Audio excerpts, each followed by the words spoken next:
जिस मजमून के तहत हम खुदा के कलाम में उतरने वाले हैं वो मजमून स्क्रीन पर आपके सामने है, और मैं चाहूँगा कि हम कम से कम 2 बार अपने इस मजमून को दोहरा लें ताकि ये हमारे साथ और हमारे अंदर रहे। जी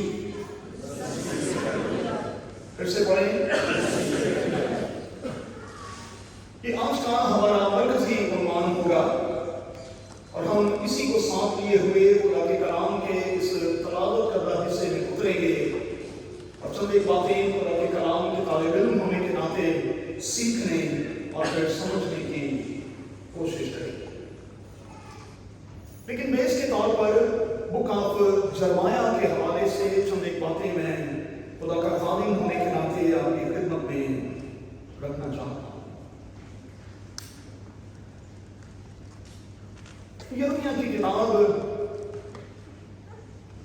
बड़े नबियों की किताबों में से एक है, और मैंने आपको कई बार सिखाया कि जब हम बड़े नबियों की बात करते हैं तो इसमें यशाया, यिर्मयाह, हिजकियेल और दानियेल शामिल हैं। पुराने अहदनामे की जो आखिरी 12 किताबें हैं उन्हें हम माइनर प्रॉफिट्स, छोटे नबियों की किताबें कहते हैं। अब ये बड़े क्यों हैं और वो छोटे क्यों हैं, मैंने कई बार बताया कि चूंकि इनकी किताबों का हुजम, इनका साइज जो है बड़ा है, चूंकि इनकी खिदमत का दौरानिया ज्यादा है, इसलिए इनको बड़े नबी और उन्हें इसी निस्बत से छोटे नबी कहकर मुखातिब किया जाता है। यिर्मयाह बड़े नबियों में से एक है, और यिर्मयाह के नाम का लफ्ज़ी मतलब है यहोवा सरफराज करना। खुदा यीशु मसीह की पैदाइश से तकरीबन कोई 550 साल पहले ये किताब लिखी गई। अगर आप कैलकुलेट करेंगे तो इस किताब के 52 बाब और इसकी 364 आयात हैं। अगर आप इस किताब को पूरे तौर पर पढ़ेंगे तो इस किताब में कौम की अखलाकी बेरा रवी और अखलाकी गिरावट का वाज़ेह तौर पर बयान आपको मिलेगा। यिर्मयाह के दौर में कौम की हालत क्या थी कि वो अखलाकी तौर पर इंतहाई गिर चुकी थी। खादिमों के बारे में भी अभी आपने पढ़ा कि वो हैवान बन चुके थे, जबकि इस अजीम किताब का कौल क्या है, न हो कोड़ियां खच्चरां वांगर तुम। बाइबल का खुदा कतई ये नहीं चाहता कि हम घोड़े और खच्चर की मानिंद हों, हम जानवरों की मानिंद हों, हम हैवानों की मानिंद हों। बाइबल के खुदा ने हमें अशरफुल मखलूकात बनाया है। अशरफ का मतलब है हम मखलूकात में सबसे बड़े हैं, और चूंकि बड़े हैं इसलिए हमें जानवरों से और मखलूकात से मुख्तलिफ होने की जरूरत है। लेकिन ये किताब बताती है कि आम लोग तो आम लोग, खुदा के खादिम भी, काहिन भी अखलाकी गिरावट का शिकार थे और वो इंसान कहलवाने के लायक नहीं थे। और मैं बड़ी माजरत के साथ कहूंगा कि आज चर्च की हमें ऐसी ही सूरत हाल दिखाई नहीं देती। वो जो राह दिखाने वाले हैं अगर वो खुद ही गड़े में गिरे हुए हैं तो फिर वो किसी दूसरे को राह कैसे दिखा सकते हैं। अंधा, बाइबल मुकद्दस में यही लफ्ज़ है, अंधा अंधे को कैसे राह दिखा सकता है। और वो जो खुद ट्रैक से हटा हुआ है वो किसी दूसरे को ट्रैक पर कैसे ला सकता है। कौन जो थी वो खुदा को छोड़ चुकी थी और वो मौलिक देवता और आसमानी मलिका जो है उसकी प्रस्तिश करने लगे थे। गुनाह की इंतहाई शिद्दत में कौम जो थी वो मुब्तला हो चुकी थी। इन हालात में इस किताब को लिखा गया। अब जरा नोट कर लें, पुराने अहदनामा में यिर्मयाह जो है वो पुराने अहदनामे के दुखी नबियों में से भाई रोता रोता और चिल्लाता है। नए अहदनामे की बात करें तो सेंट पॉल जो है, मुकद्दस पौलुस जो है, वो कलीसियाओं के लिए रोने वाला शख्स है। ईमान की किताब के 20वें बाब में सिर्फ इफिसुस की कलीसिया के लिए वो 3 साल तक दिन रात रोया। और चूंकि मुकद्दस पौलुस बहुत रोता था, इसलिए उसकी आंखें अंदर को धंस चुकी थी, उनमें से पानी बहता रहता था, वो आंखों की तकलीफ में मुब्तला था। और वो कहता है कि मैंने 3 बार खुदा से ये दरख्वास्त की कि ये बीमारी मुझसे दूर हो जाए, लेकिन खुदा ने कहा बीमारी तो दूर नहीं होगी, लेकिन तुझे इतना बता दिया जाता है कि मेरा फजल ही तेरे लिए काफी है। और फिर मुकद्दस पौलुस कहता है कि मैं उस बीमारी में होते हुए भी अपनी कमजोरियों के लिए खुदा का शुक्र और उसके नाम की तारीफ। मुकद्दस पौलुस जो है, इस अजीम किताब की रोशनी में वो कलीसियाओं को लिखता है कि मुझे तुम्हारी निस्बत जनने के से दर्द लगे। लेबर पेन की बात है, क्योंकि बेटियां बैठी हुई हैं, इसलिए बहुत कुछ मैं नहीं कह सकता, लेकिन सिर्फ इतना कहूंगा कि लेबर पेन से ज्यादा तकलीफ, ज्यादा दर्द दुनिया में कोई और नहीं है। और मुकद्दस पौलुस कलीसियाओं को नामा लिखते हुए कहता है कि मुझे तुम्हारी निस्बत जनने के से दर्द लगे। तो मुझे आज कोई एक पादरी दिखा दें जिसे लेबर पेन लगी हो, कोई एक चर्च लीडर मुझे दिखा दें जिसे कलीसिया के लिए जनने जैसे दर्द लगे हुए हो, जो रात के पहरों में उठकर आंसुओं के साथ कलीसिया के लिए, कलीसिया की तरक्की के लिए, बढ़ोतरी के लिए और कलीसिया की बेदारी के लिए दुआ करते हैं। बहुत मुश्किल है, लेकिन मैं समझता हूं कि अब वक्त का, हालात का तकाजा यह है कि न सिर्फ खुदा के खादिम होश में आए, होश के नाखून लें, बेदार हों, बल्कि अब वक्त है कि कलीसिया भी बेदार हो जाए, क्योंकि खुदावंद यीशु मसीह की आमद जो है वो बहुत नजदीक है, वो बहुत नजदीक है। इसलिए हमें चौकन्ना, होशियार और बेदार रहना है। अब आइए जरा आज के अपने इस मजमून की तरफ चलें। खुदा के किसी बंदा को मैं पढ़ रहा था, उसने कहा कि लाइफ में एटीट्यूड जो है ये बड़ा मैटर करता है। मेरी और आपकी लाइफ में एटीट्यूड जो है ये बड़ा मैटर करता है। मेरा और आपका रवैया कैसा है, मेरा और आपका मिजाज कैसा है, और हमें एक स्टैंडर्ड दे दिया गया है कि हमारा मिजाज कैसा होना चाहिए। लिखा है वैसा ही मिजाज रखो जैसा मसीह यीशु का भी था। मैंने पिछली बार आपको सिखाया कि यूनानी जुबान का लफ्ज एक्लीसिया जो है, जिसका ट्रांसलेशन कलीसिया किया जाता है, कलीसिया से मुराद है चुने हुए लोग, अलग किए हुए लोग। चूंकि हम चुने हुए लोग हैं, चूंकि हम अलग किए हुए लोग हैं, इसलिए हमारा मिजाज दुनिया के दीगर लोगों से बिल्कुल मुख्तलिफ होना चाहिए। हमें वक्री टाइप का होना चाहिए। लेकिन मुझे उस वक्त बड़ी तकलीफ होती है जब हमारे पड़ोसी हमें देख कर ये कह रहे होते हैं ये भी साढ़े वर्गे हो गए, हम साढ़े चलते इन्ना च कोई भी फर्क नहीं, बिल्कुल साढ़े का मुझे मसीही होने के नाते हमें बिल्कुल मुख्तलिफ होना है। और मैं कहूंगा कि अगरचे कि ये बहुत आसान नहीं है, लेकिन ये मुमकिन तो है। हम थोड़ी सी प्रैक्टिस के साथ अपनी जिंदगी में बदलाव ला सकते हैं और अपनी तब्दीली का सबूत दे सकते हैं। जब मैं तब्दीली की बात करता हूं तो मैं सुनामी की बात नहीं करता।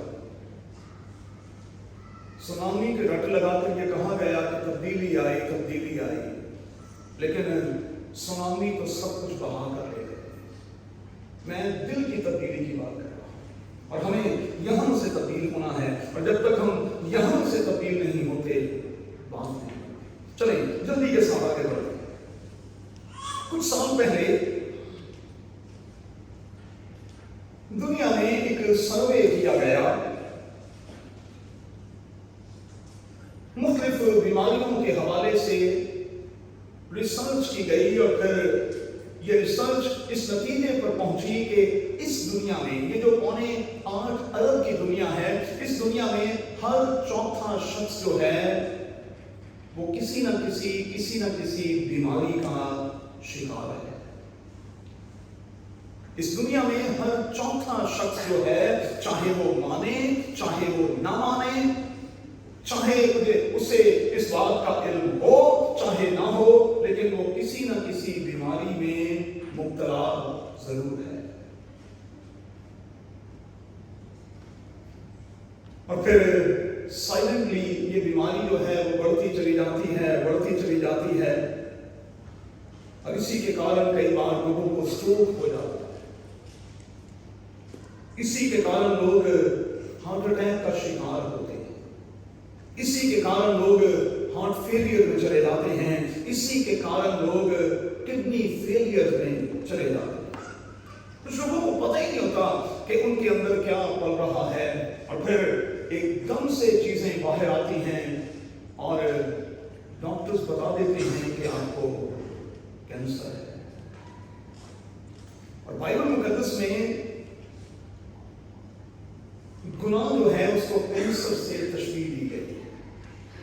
یاد رکھیے گا کہ یہ دھیرے دھیرے پھیلتا ہے، اور لکھا ہے کہ جب یہ بڑھ جاتا ہے، بائبل میں یہی لفظ ہے، جب یہ کینسر، جب یہ گناہ بڑھ جاتا ہے تو پھر موت پیدا کرتا ہے۔ جب یہ بڑھ جاتا ہے تو پھر یہ موت پیدا کرتا ہے۔ سو ہمیں خداوند سے یہ کہنے کی ضرورت ہے کہ خداوند فضل بخش کے ہم جسمانی طور پر بھی تندرست رہیں، لیکن اس سے کہیں بڑھ کر ہم روح کے طور پر بھی بھلے چنگے اور تگڑے رہیں۔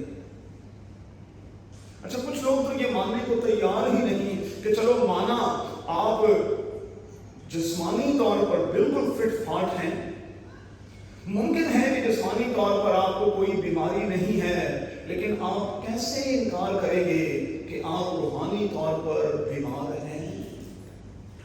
اور یہ بیماری آپ کی پیدائش ہی سے آپ کو لگی ہوئی ہے۔ زبور نویس کہتا ہے، مینوں وچ گناہ دے جمیا میری مائی۔ یہ بیماری تو ہمیں بچپن سے جنریشن ٹو جنریشن میں، اور ہم اس سے انکار نہیں کر سکتے۔ ہاں، اس کے پھیلاؤ کو ہم روک سکتے ہیں اور اپنے آپ کو موت کے منہ میں لے جانے سے میں اور آپ روک سکتے ہیں۔ اور اس کے لیے شاعر کا قول یہ ہے، یسوع کے نام میں ہم فتح پاتے ہیں۔ اور جب ہم خداوند یسوع مسیح میں آ جاتے ہیں تو پھر ہم گناہ اور اس کینسر کے ہر طرح کے اثر سے بالکل محفوظ ہو جاتے ہیں۔ اچھا، روحانی طور پر اگر آپ دیکھیں تو ہم 4 میجر چیزوں کا شکار ہیں، اور جب میں یہ 4 چیزیں بیان کروں گا، آپ نے خود اپنے اندر اترنا ہے اور جائزہ لینا ہے کہ ان 4 چیزوں میں سے کیا یہ چاروں، ان میں سے 3، ان میں سے 2، یا ان میں سے کوئی ایک چیز آپ کے اندر ہے یا نہیں۔ پہلی چیز ہے شکایت کرنا، اور یاد رکھیے گا یہ شکایت کرنا جو ہے یہ بھی کینسر سے کم نہیں، یہ ایک عادت ہے، یہ ایک رویہ ہے، یہ ایک مزاج ہے، اور جب کوئی اس مزاج میں آ جاتا ہے، اس مزاج کا حامل ہو جاتا ہے، تو پھر اس کی شکایتیں ختم ہوئی۔ اور آپ دیکھیں ہمارے گھروں میں صبح کا آغاز ہی شکایتوں سے، امی دیکھو اس نے میری پینسل لے لی، اس نے میرے ساکس پہن لی، اس نے میرا بیگ لے لیا، اس نے میرا ٹفن لے لیا۔ اس قسم کی چھوٹی چھوٹی سی شکایت ہم दूसरे से शिकायत कर रहे हैं, और हम कई बार इसे गुनाह समझते ही नहीं, और हम इस बात को भूले बैठे हैं कि इसी गुनाह के कारण कौम बनी इस्राएल का 40 दिन का सफर 40 सालों का हो गया।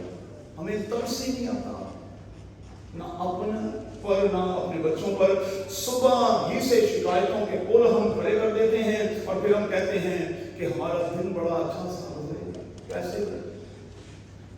जिस किस्म की एनर्जी आपने सुबह एक दूसरे को दी, जिस किस्म की वेव्स आपको मिली, आप सारा दिन उसी के जरिए से रहे। और मैंने आपको बताया था, मैं चूंकि बुढ़ा हो गया, तजर्बे ने, वक्त ने बहुत सी चीजें सिखाई। हम सुबह के वक्त में अपने घर में, सारा बैठी है, अरमान है, अनम है, नाजिया है, बच्चे तो जूनियर चर्च में हैं, उस वक्त संडे स्कूल में हैं। हम सुबह 12 बजे से पहले एक दूसरे के साथ बहुत कम बात करते हैं, बहुत कम ना करने के बाद। हमारे पास टाइम ही नहीं। बच्चे सुबह 6 बजे तक अपने अपनी जॉब्स पर चले जाते हैं, 6:15 बजे तक, क्योंकि हम शारदा में रहते हैं, आपको ट्रैफिक का तो पता ही। उसके बाद मैं और नाजिया रह जाते हैं। नाजिया ने अपनी इबादती सिलसिले को शुरू करना होता है। मैं 4 बजे से सिलसिला शुरू किए हुए होता हूँ, बहुत मुश्किल 8 बजे के करीब फारिग होता हूँ। उसके बाद फिर मैंने कम से कम रोजाना कोई 6 घंटे के करीब पढ़ना है, और चूंकि वक्त की इस किस्म की तकसीम की हुई है कि सुबह के टाइम में मैं 3 घंटे लाजमी पढ़ता हूँ, तो 11 बज जाते हैं। और 11 बजे के बाद फिर कोई ग्रॉसरी वॉसरी या फिर कुछ खाना पकाना है, क्योंकि हमें 12:30 बजे खाना भी चाहिए, एक पक्का चाहिए। दुनिया इधर की उधर हो जाए, 12:30 से 1 बजे तक खाना भी चाहिए। तो वो 1 घंटा मेरे पास ऐसा होता है जिसमें मैं ग्रॉसरी के लिए चला जाता हूँ, लेकिन हम बात नहीं कर। और ये चीज मैंने अपने उस्ताद पादरी असलम ज़ैन साहब से सीखी। सुबह के टाइम में जितने साइलेंट होंगे उतनी बरकतों की बारिशें ज्यादा होंगी। हम सुबह ही एक दूसरे से भिड़ पड़ते हैं और सारे का सारा दिन हम बरकतों के फ्लो को खुद अपने हाथों से रोक लेते हैं। तो मेरी आपसे मिन्नत है, सुबह के वक्त में कम से कम बात करें, बहुत कम से कम बात करें। आप रिजल्ट देखेंगे बड़ा शानदार, बड़ा ही शानदार रिजल्ट। कोई फटेबाजी नहीं, कोई कुछ नहीं, कोई मुंह बना के इधर से उधर करना नहीं, कुछ भी पूर्ण शिकायत। और ये एक ऐसा गुनाह है जो अंदर ही अंदर सरायत करता है और फिर ये इतनी बड़ी और पक्की आदत में मुब्तला हो जाता है कि कुछ भी हो आप शिकायत किए बगैर रह नहीं पाते। ये कैंसर है और हमें इस कैंसर से बचना है। अगर हम चाहते हैं कि हमारा सफर ना बढ़े, हमारा खानदानी सफर ना बढ़े, हमारा कलीसियाई सफर ना बढ़े, तो फिर आपको इस कैंसर से बचना होगा। शिकायतें कम से कम, बरकतें ज्यादा से ज्यादा। दूसरी चीज है लालच करना। अच्छा, मेरी नजर में जब मैं डिक्शनरी को उठाकर देख रहा था तो लालच करने से मुराद ये है कि अपनी औकात से ज्यादा चाहना और फिर वक्त से पहले चाहना। लालच का मतलब क्या है? डिक्शनरी की रूह से लालच का मतलब है अपनी औकात से ज्यादा चाहना और फिर वक्त से पहले चाहना। कभी आपने इस एंगल से मुसअब की कहानी पर गौर किया? मुसअब क्यों तबाह हाल हुआ? मुसअब क्यों चंद ही दिनों में लिखा है वो भूखा मरने लगा। वो जो क्राउन प्रिंस था वो किसी की नौकरी करने लगा। वो जो इंसान था अपने घर में वो जानवर बन गया, क्योंकि लिखा है कि वो सूअरों की खुराक खाने लगा। उसकी ये हालत क्यों हुई? इससे पहले कि उसने اس لیے کہ اس نے وقت سے پہلے میچور ہونے کی کوشش کی۔ اچھا، مجھے کبھی بھی وہ بچے پسند نہیں جو چھوٹی عمر میں بڑی بڑی باتیں کریں، مجھے چڑ ہوتی ہے ایسے بچے سے، مجھے قتل پسند نہیں ہے ایسے بچے۔ آپ کو ہوں گے، ہوتے رہیں، مجھے نہیں پسند۔ میں کہتا ہوں کہ بچوں کو اپنی ایج کے مطابق بات کرنی چاہیے، اپنی ایج کے مطابق۔ اور جب بچے اپنی ایج سے بڑی باتیں کرتے ہیں، آپ یقین مانیں قانون کو بالکل اچھی نہیں۔ وقت سے پہلے میچور ہونے والا یہ رویہ جو ہے وہ خاندانوں اور زندگیوں کو برباد کر رہا ہے، وہ چرچز کو برباد کر رہا ہے، وہ ہمارے ملک کو برباد کر رہا ہے۔ اور اسے میں نے لالچ کہا۔ اچھا، یہ بھی ایک رویہ ہے، اور یہ رویہ بھی جب اندر پھوٹ پڑے تو پھر یہ رکتا نہیں ہے، پھر یہ پھیلتا چلا جاتا ہے، بڑھتا چلا جاتا ہے، بڑھتا چلا جاتا ہے، اور کیا کہیں، دل ہے کہ مانتا نہیں، اور پھر کیا کہیں، دل تو بچہ ہے جی، اس بچے نے کدوں بڑے ہونا ہے بھائی، یہ بڑا کرو۔ مقدس پالوس کہتا ہے جب میں بچہ تھا تو میری بچوں کی سی طبیعت تھی، لیکن جب میں بالغ ہوا تو میں نے بچپن کی ساری باتیں ترک کر دی، ساری باتیں ترک کر دی۔ اب میری عمر کا بندہ بچوں جیسی حرکتیں کرے تو کیا کہیں گے، بڈھا بچہ۔ اور لوگ کیا کہتے ہیں، بھائی صاحب عمر 56 ہے، دل ابھی 55 ہے۔ میں بڑی گل کی، میں تو مجھے رضیہ بیٹھی ہوئی ہے، پطرس بیٹھا ہوا ہے، میں بالکل ینگ ایج میں، میں اور نازیہ سعید آباد پیرش میں گئے۔ اچھا، ساڑھی عمر دے بندے آ گئے نا، تو بیبیاں آ کے سانو انٹی انکل کہنے، اس لیے چٹا آ گیا۔ چٹا میں کیوں ہوا؟ یقین منو کہ بلدیہ ٹاؤن نے بڑا اچھا بھی دیتا ہے، لیکن انکل انٹی کہہ کے سانو وقت تو پہلوں بڈھا دیتا۔ اسی لیے میں پطرس میں بیٹھا ہوا، پطرس چونکہ میرے ساتھ چرچ کمیٹی پر تھا، ہم نے 12 سال کام کیا ہے، انتہا کا کام کیا ہے سعید آباد پیرش میں، ہر وہ کام کیا ہے جو ایک پاسبان کو کرنا چاہیے، زور مار کر کام کیا ہے، لیکن انکل انٹی کہہ کے لوگوں تو میں اکثر کہتا ہوں اپنے بچوں کو، میں نے جوانی نہیں دیکھی، جب میں جوان سا تو انکل انٹی ہو گیا تو بس میں بڑھتا ہے یہ سب کچھ، ایک رویہ ہے، اور جب یہ بڑھتا ہے تو پھر یہ نقصان دیتا ہے۔ میں اس پوائنٹ پر تھوڑا سا رک کر آپ سے کہوں گا، کبھی بھی خدا سے یہ نہ کہا کریں کہ خداوند تو میری اوقات سے زیادہ مجھے دے اور وقت سے پہلے مجھے دے۔ خداوند سے کہا کرے کہ خداوند میں تیرے قوی ہاتھ کے نیچے رہنا چاہتا ہوں تاکہ تو مجھے وقت پر سربلند کرے، وقت پر سربلند کرے، میں تیرے قوی ہاتھ کے نیچے رہنا چاہتا ہوں۔ اور آپ یقین مانیں کہ یہ جو ترقی ہوتی ہے اصل میں یہی ترقی ہوتی ہے، دھیرے دھیرے دھیرے دھیرے دھیرے دھیرے، یہ کوئی ترقی نہیں ہے۔ جو لوگ یہاں سے جھپ کر کے ایک دم یہاں آتے ہیں وہ بہت جلد منہ کے بل گرتے ہیں، اور ہمیں خداوند سے یہ کہنے کی ضرورت ہے کہ خداوند دھیرے دھیرے، مجھے خرگوش نہیں بننا، مجھے کچھوے کی چال چلنا ہے، لیکن سفر کو جاری رکھنا۔ چلیں آگے بڑھتے ہیں۔ اگر میں اور آپ ان اپنے دونوں رویوں پر غالب نہ آئے، یہ شکایتی قسم کا رویہ اور لالچ، اوقات سے پہلے، وقت سے پہلے چیزوں کو لے لینے والا رویہ، تو پھر کیا ہوگا؟ پھر یقبود ہوگا۔ پہلے سیموئیل کی کتاب کے 4 باب کی 21ویں آیت کے مطابق حشمت جاتی رہے گی، نام، عزت، مقام اور مرتبہ سب جاتا رہے گا۔ اب جب وہاں یہ لکھا ہے کہ حشمت اور جلال جاتا رہے گا تو جلال کا مطلب ہے روشنی، اور کسی نے کہا روشنی ہے زندگی۔ اگر آپ کی زندگی میں تاریکی آ جائے تو پھر یہ بڑی خطرناک ہے، ہمیں اس تاریکی سے بچنا ہے۔ تیسری چیز ہے کرٹیسزم، تنقید۔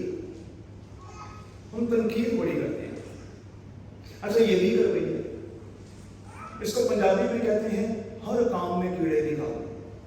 اچھا کچھ لوگوں کی عادت ہوتی ہے صحیح بھی کام ہونا انہوں نے کوئی نہ کوئی بچوں نقطہ لگ بھی لینا. انہوں پنجابی چ کہتے ہیں شاباش ہے تیری تو آٹا گوندے ہل نہیں ہے.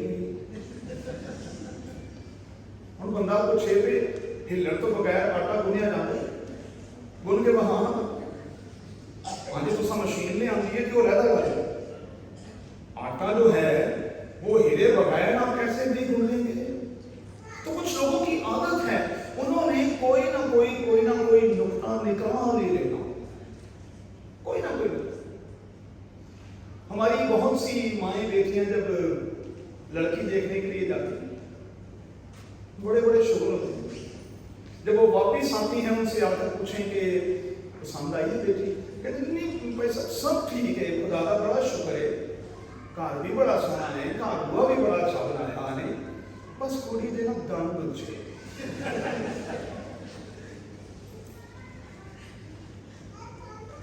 اچھا کیے بھی اچھا پھر پوچھیں کہ منڈا کیسا لگا تھا نہیں کوئی ہے تو پیسہ بڑا زبردست ہے نوکری بھی بڑی زبردست کر لیا آگے ہے بھی گلا گلا گھر وہ بھی بڑا اچھا بنا رنگ تھوڑا جا کس میں مطلب کیڑا کٹ لینا کوئی نہ کوئی انہوں نے نقص جو ہے نا وہ ڈھونڈ ہی لینا ہے کوئی نہ کوئی تنقید. اچھا آپ یقین مانیں سنجیدگی سے سنیں یہ ایک ایسی بیماری ہے جب لگ جائے تو یہ جاتی نہیں ہے یہ جاتی نہیں ہے. صبح سے شام تک آپ چیزوں کو تنقیدی نگاہ سے دیکھیں گے تو آپ کو شکیل کچھ بھی سیدھا دکھائی نہیں دے گا اچھا نہیں لگے گا. لیکن اگر آپ چیزوں کو پازیٹیو وے میں دیکھنا شروع کریں گے تو سب کچھ اچھا لگے گا. میں ہمیشہ بچوں کہتا ہوں جس کلر کا چشمہ لگا کر آپ دنیا کو دیکھیں گے آپ کو دنیا بالکل ویسی ہی دکھائی دے گی. تو خدا کے لیے یہ کرٹیسزم والی روح جو ہے نا اس کو چھوڑیں گے تنقید نہ کیا. چلے اگر کرنی بھی ہو تو اس کے پیچھے کوئی معیار ہو کوئی معیاری قسم کی تنقید ہو تو بندہ کرتا بھی ہے. ہوں ایویں پنجابی جو کہتے ہیں عرب کو گوڈا ڈائی دینا اس کا کوئی فائدہ ہی نہیں. آپ کی بات میں کوئی لاجک ہی نہیں ہے. آپ خام خواہ تنقید کر رہے ہیں خام خواہ کرٹیسزم کر رہے ہیں اور آپ سب کچھ کر کے اپنا آپ بھی اور دوسروں کو بھی برباد کر رہے ہیں. کرٹیسزم سے اپنے آپ کو روکیں. اور میں پھر سے آپ کو یاد دلاتا اور کہتا ہوں اس روح کے کارن بھی بلیسنگز کا جو فلو ہے اس میں کمی آ جاتی ہے برکتیں رک جاتی ہیں. اس لیے خدا کے واسطے ایک دوسرے پر تنقید نہ کیا کرے. اچھا لوگ پاسبانوں پر بھی بڑی تنقید کرتے ہیں لوگ چرچ کمیٹی کے لوگوں پر بھی بڑی تنقید کرتے ہیں. اور میں رات رفاقت اور اپنی بیٹی شگفتہ کے ساتھ تھا میں سکھا رہا تھا کہ جتنی تنقید پاسبانوں پر کرتے ہیں اگر اتنی ہی دعا پاسبانوں کے لیے کریں تو کیا پاسبان تبدیل نہ ہو جائے. ہم دعا تو کرتے ہیں صرف تنقید تنقید تنقید تنقید. دعا کر کے دیکھیں دعا زندگیوں کو بدل دیتی ہے دعا رویوں کو بدل دیتی ہے دعا انسانوں کو بدل دیتی ہے. آپ دعا تو کر کے دیکھیں. آخری بات ایک بڑی زبردست بات ایک زبردست خیال میں آپ کے ساتھ ماننے لگا. اچھا کبھی سوچئے گا کہ ایڈن گارڈن میں باغ عدن میں خدا نے گارڈننگ کا کام آدم کو کیوں دیا. یاد رکھیے گا گارڈننگ جو ہے یہ دنیا کا پہلا پیشہ ہے. دنیا کا سب سے پہلا پیشہ جو ہے وہ کون سا ہے گارڈننگ. یہ کھیتی باڑی باغبانی جسے ہم کہتے ہیں ٹھیک ہے سادہ زبان یہ سب سے پہلا پیشہ سب سے پہلا. شادی سے بھی پہلے آدم کی ابھی شادی نہیں ہوئی. عدن میں شادی سے بھی پہلے آدم کو کام پر لگایا گیا اور اسے دو کام دیے گئے. ایک تمہیں باغبانی کرنی ہے اور ایک تمہیں نگہبانی کرنی ہے. مطلب چوکیداری بھی کرنی ہے اور تمہیں گوڈی بھی کرنی ہے. اور مرد کو یہ دونوں کام دیے گئے ہیں. جو مرد گوڈی نہیں کرتے جو مرد شیر جیسی آنکھ رکھ کر اپنے بچوں پر اپنے ساتھی پر نظر نہیں رکھتے फिर वहां मामलात खराब हो।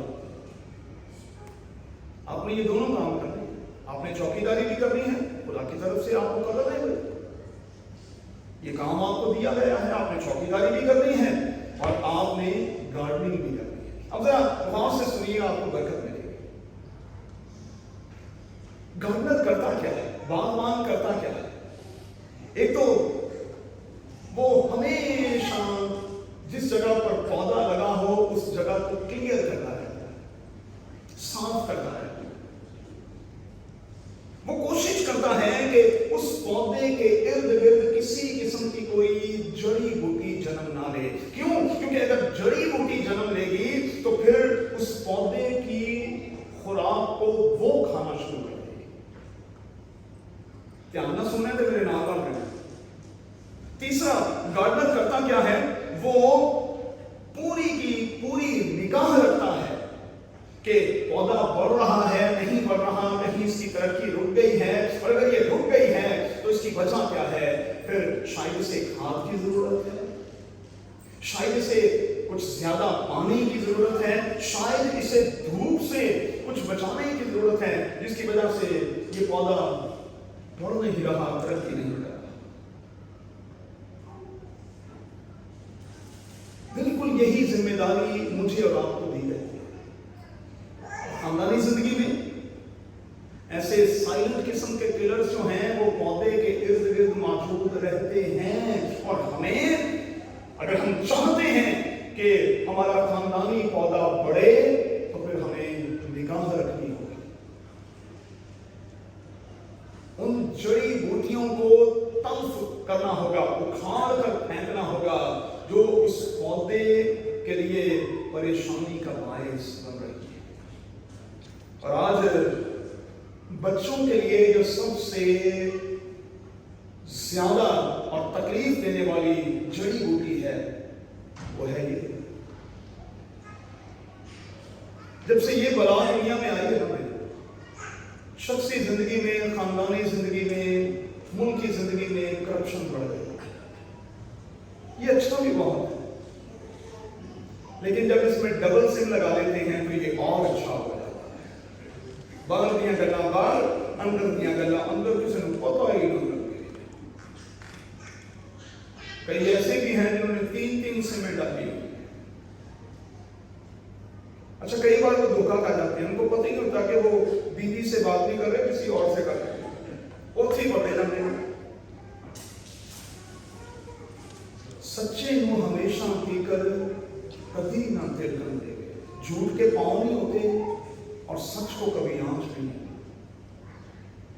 कभी ना कभी तो पकड़े जाएंगे। और इससे पकड़कर खानदानी जिंदगी का जनाजा निकाला जाए।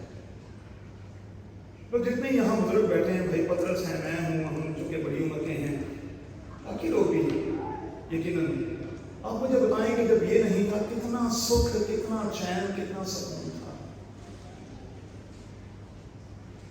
ਹੁਣ ਮੈਂ ਯਕੀਨ ਮੈਨੂੰ 10 ਮਿੰਟ ਦੇ ਬਾਅਦ ਮੈਂ ਐਂਡ ਕਰਕੇ ਨਾ ਕਰੀਏ ਤੇ ਲੱਗਦਾ ਕਿ ਕਮਜ਼ੋਰੀ ਦੀ ਹੋ ਗਈ। यूं करके करते हैं तो यूं लगता है कि जैसे ना यार कुव्वत सी आ गई है, एनर्जी सी आ गई। हालांकि नफ्सियात ये कह रही है कि भाई रात सोने से 2 घंटे पहले इसको उठा के परे फेंकेंगे, फिर आपको मीठी नींद भी आएगी। क्योंकि आपकी नींद पूरी नहीं हो रही, इसलिए इसकी तरह आपका चेहरा काला होता चला जाता है, आपकी नींद ही पूरी नहीं होती। आपको सुबह शाम एक ही लटक लगी हुई है कि अरे कितना मैसेज आ गया है, अरे कौन करन दे, अरे भाई केड़ा ओबामा करन दे, मैनू हुण करे हाँ ओबामा का प्यो कि मैं फोन चुक जाऊँ। मैंने यहाँ से ऑल्टर से कहा कि जिस दिन चर्च में मेरा फोन बजा, मैंने आपके सामने उठाकर यहाँ से इसको नीचे फेंक दिया। क्यों हमें ये लिखना पड़ता है बार बार यहाँ पर कि जब आप चर्च आते हैं तो अपना फोन बंद रखेंगे? तो कॉमन सेंस की बात है। ऐसे जनाब बंदे कलमा बोलना होंगे ने पूरा गाना सुना देते, हाँ मतलब ऐसा होगा। अच्छा, जब यहाँ के फोन बजते हैं ना और फिर बंदे को फड़िया नहीं जाता, समझ नहीं होता कड़ी जेब चुके उन्हीं देर पूरा गाना बज चुके हैं। तो एक बंदा कलिमा के लिए आया, उन्हें लता मंगेशकर का पूरा गाना सुना, और वो था भी कराची डायसिस के एक पादरी साहब का बेटा। अब हमें समझ में आए कि मेरा जो छोटा वाला बेटा जो आज जर्मनी में है, वो गुस्से से उठकर इबादत से चला गया। उसने गुड फ्राइडे की इबादत नहीं की। मैंने उसको जाके बहुत डांटा मैंने उसको कहा कि तुम उठ के क्यों गया? कहने लगा डैडी मैं होते चर्च में नहीं जाऊंगा, जिसे इबादत के नाम नाल गाने भी सुने, असी किसी होर को ना चर्च जाने, असी गाने सुनने नहीं जाते। तो भाई बड़ा जरूरी है कि हम नजर रखें, ड्यूटी भी करें और हम चौकीदारी भी करें और कोशिश करें कि उन लोमड़ी बच्चों से, रसूल गुज़रात की आयत है, उन लोमड़ी बच्चों से अपने घर को महफूज रखें जो किसी भी तौर पर हमारे किसी पौधे को बर्बाद कर सकते हैं। उन लोमड़ी बच्चों से बचें। चलें आखिरी 2-3 जुमले कहकर खत्म करूंगा। एक बात याद रखिएगा, हमारी शख्सी खानदानी कलीसियाई जिंदगी में बहुत से कदावर लोग भी हैं, ऐसी चीजें भी हैं जो यकीनी तौर पर हमारे लिए साइलेंट किलर का काम कर रही है। सिकनेस की सूरत हो सकती है, खौफ की सूरत हो सकती है, बेदिली की सूरत हो सकती है, माली मुश्किल हो सकती है, खानदानी प्रॉब्लम्स हो सकती हैं, डाउट्स हो सकते हैं, डिप्रेशन हो सकता है, फिक्रमंदी हो सकती है, लोनलीनेस हो सकती है। लेकिन हमें करना क्या है? अब मैं वाइंड अप करने लगा। हमें करना क्या है? अपने घरों में जाकर यशवा की किताब के 14वें बाब को देखिए, जरूर देखिएगा, आपको बरकत मिलेगी। यशवा की किताब का 14वां। वो लोग जो जासूसी के लिए भेजे गए, जिनको मुकद्दस मूसा ने भेजा, उनमें यशवा भी शामिल था, उनमें कालेब भी शामिल था। और ये 2 लोग थे जिन्होंने पॉजिटिव रिपोर्ट दी, बाकी 10 कबीलों को जो रिप्रेजेंट कर रहे थे उन्होंने नेगेटिव रिपोर्ट दी। उन्होंने कहा, मूसा को आकर कहा कि नहीं, हम तो उन लोगों को बिल्कुल ले नहीं सकते, वो तो बड़े बड़े जायंट्स हैं और वो तो हमें मार देंगे और वो सत्यानाश कर देंगे। उन्होंने लोगों के दिलों को लिखा है पिघला कर रख दिया। लेकिन ये 2 लोगों ने बड़ी अच्छी रिपोर्ट दी। अब सफर चुके, राज बढ़ गया, 40 दिन का सफर था। इस गलत रिपोर्ट की वजह से जब उन्होंने खुदा पर तवक्कुल नहीं किया तो फिर क्या हुआ? खुदा ने उनका सफर 40 साल बढ़ा दिया। 40 दिन का सफर 40 साल का कर दिया। अब कालेब जो है, यशवा की किताब के 14वें बाब में 85 वर्ष का हो चुका है। जब जासूसी के लिए भेजा गया था, जब वो 40 वर्ष का था, फिर जब वो उनके मौका में 40 साल के बाद पहुंचे हैं, वो 80 वर्ष का हो चुका है। अब जायदाद जो है, मिरास जो है, वो तकसीम हो रही है और कालेब 85 वर्ष का हो चुका है। लेकिन अपने घरों में जाकर पढ़िएगा, वो यशवा को कहता है कि मुझे आज भी वही इलाका चाहिए जिस इलाके के हवाले से 10 लोगों ने गलत रिपोर्ट दी थी, क्योंकि आज मैं 85 वर्ष का हूं लेकिन अब भी मुझ में वैसी ही कुव्वत है। बाइबल में लिखा। अच्छा, मैं जब कलाम के उस हिस्से पर गौर करता हूँ तो मैं कहता हूँ साढ़े 40 साल के जवान ही थक के बैठे, कोई कमर की दर्द से मुबतला है, कोई किसी और दर्द में मुबतला है, कोई किसी और दर्द में मुबतला है। तामने बाबा जो ये कह रहा है कि मैं 85 वर्ष का हूँ, यही लफ्ज़ हैं, लेकिन मैं उन लोगों को अब भी, कितना आसान था तालिब के लिए ये कहना कि देखेंगे बुढ़े बंदे को कोई आसान सा हिस्सा, सस्ता सा, प्यारा सा, करीबी कोई हिस्सा दे दिया जाए। लेकिन उसने क्या कहा? वही हिस्सा उन लोगों को वहां से निकालूंगा और मैं उस जगह पर कब्जा करूंगा। एक बात याद रखिएगा, खुदा के लोग कभी बुरे नहीं होते। मानव ज़बूर में लिखा है, सादिक खजूर के दरख्त की मानव हमेशा सरसब्ज होता है और वो लबनान के देवदार की तरह मजबूत होता है। खुदा के लोग कभी बुरे नहीं होते, कभी बुरे नहीं। वो अंदर से खुदा में वैसे ही तगड़े और जवान रहते हैं। तो अपने आप को बुरा ना कहा, नहीं भाई से देखो मैं बुढ़ा हो गया, मेरी तो सुनते ही नहीं। सुनते क्यों नहीं?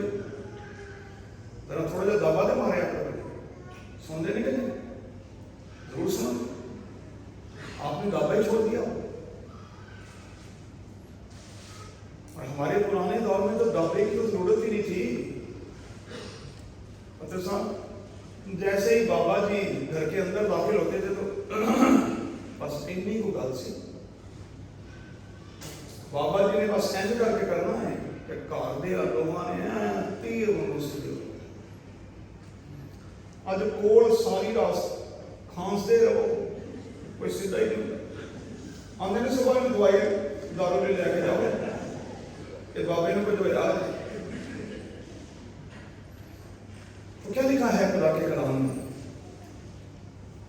आज अपनी दुआ में एक जुमला ऐड कर लें और फिर हम खुदा के घर से निकलें।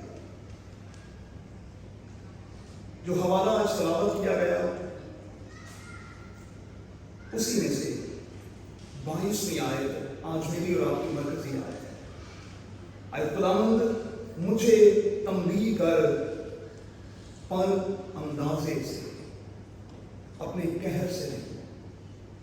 आए खुदा मुझे तंबीह कर पर अंदाजे से, क्या मतलब है इसका? जितनी मेरी कैपेसिटी है ना बस उतनी चोट लगाना, थपक उतनी लगाना जितनी मेरी औकात है, जितना मैं सह सकता हूं, जितना मैं बर्दाश्त कर सकता हूं। आए खुदा मुझे तंबीह कर। और क्या लिखा है? 2 जुमले आपको देने लगा हूं। लिखा है खुदा जिसे बेटा बना लेता है उसे कोड़े भी लगाता है, और अगर वो तुम्हें कोड़े ना लगाए तो लिखा है तुम बेटे नहीं बल्कि हरामजादे ठहरे। बहुत सख्त लफ्ज़ है बाइबल का। तो चपत जरूरी है भाई, कभी कभी छोटी छोटी सी चपत, और खुदा जब तक ये चपत ना लगाए हम सीधे नहीं रह सकते। आइए दुआ करें।